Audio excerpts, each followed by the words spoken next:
ಸಖತ್ ಖಾರ ಬಣ್ಣ ಮತ್ತು ರುಚಿ ಆಚಿ ಚಿಲ್ಲಿ ಪೌಡರ್. ಆ ಜಿಲ್ಲೆಯಲ್ಲಿ ಮನೆಗಳ್ಳರ ಹಾವಳಿ ಮಿತಿಮೀರಿ ಹೋಗಿದೆ. ಅದೊಂದು ಮನೆಗೆ ಖದೀಮರು ನುಗ್ತಿದ್ದ ವೇಳೆ ಅಮೆರಿಕದಲ್ಲಿರುವಂತಹ ಮಗಳು ಸಿಸಿ ಕ್ಯಾಮೆರಾ ನೋಡಿ ಕಳ್ಳತನವನ್ನು ತಪ್ಪಿಸಿದ್ಲು. ಅದೇ ಜಿಲ್ಲೆಯಲ್ಲಿ ಇದೀಗ ಹಾಡಹಗಲೇ ಆಟೋ ಚಾಲಕನ ಮನೆಯಲ್ಲಿ 8 ಲಕ್ಷ ಹಣ ಕಳ್ಳತನವಾಗಿದೆ.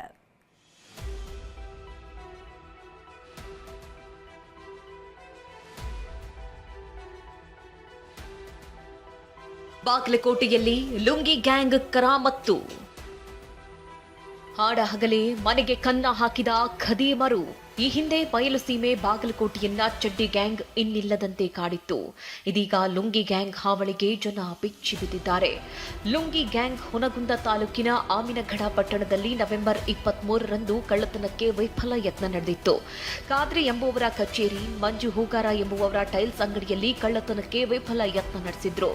ಆದರೆ ನಿನ್ನೆ ಪಟ್ಟಣದ ವಾರ್ಡ್ ನಂಬರ್ 1ರಲ್ಲಿ ಹಾಡಹಗಲೇ 8 ಲಕ್ಷ ಹಣ ದೋಚಿದ್ದಾರೆ.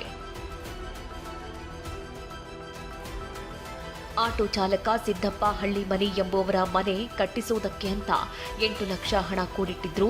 ಮನೆಯಲ್ಲಿ ಕಣ್ಣು ಕಾಣಿಸದ ತಾಯಿ ಇದ್ರು. ಆದರೆ ಸದ್ದಿಲ್ಲದೆ ಮನೆಗೆ ನುಗ್ಗಿದ್ದ ಕಳ್ಳರು 8 ಲಕ್ಷ ಹಣ ದೋಚಿ ಪರಾರಿಯಾಗಿದ್ದಾರೆ.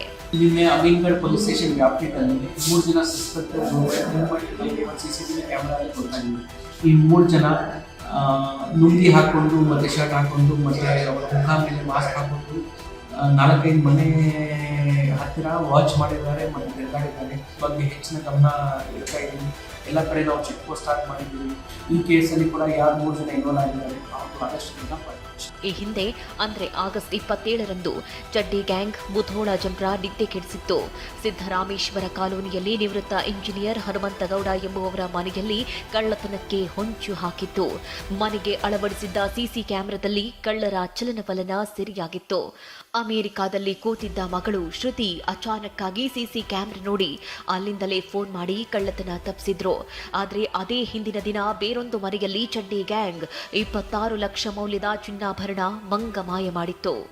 ಒಂದು 2-3 ಮನೆ ತುರು ಮಾಡಿದ್ರೆ ಹನ್ನೆರಡ ಪಟ್ಟಣದಾಗ ಒಂದು 4-5 ಕಡೆ ಅಡ್ಡಾಡೋರು. ಅವ್ರು ಲುಂಗಿ ಸುಟ್ಕೊಂಡು ಮಕಾನಕ್ಕೆ ಎಲ್ಲ ಕಟ್ಕೊಂಡು ಇದು ಮಾಡ್ಕೊಂಡು ಬಂದಾರ. ಅದಕ್ಕೇನಾಯ್ತು, ಅದನ್ನೇನು ಸರಿಯಾಗಿ ಇವರು ಏನು ಪೊಲೀಸ್ ಇಲಾಖೆಯವರು ಸರಿಯಾಗಿ ಅದನ್ನ ಸೂಕ್ತ ತನಿಖೆ ಮಾಡಿ ಅವ್ನು ಬಂಧಿಸ್ಬೇಕಂತ ನಮ್ದು ಆಗ್ರಹ. ಹೇಗೆ ಜಿಲ್ಲೆಯಲ್ಲಿ ದಿನೇ ದಿನೇ ಕಳ್ಳರ ಹಾವಳಿ ಹೆಚ್ಚಾಗ್ತಾ ಇದೆ. ಪೊಲೀಸರು ಕಟ್ಟುನಿಟ್ಟಿನ ಕ್ರಮ ಕೈಗೊಳ್ಳಲೇಬೇಕು ಅಂತ ಸ್ಥಳೀಯರು ಆಗ್ರಹಿಸಿದ್ದಾರೆ. ರವಿ ಮೋಕಿ, TV9, ಬಾಗಲಕೋಟೆ.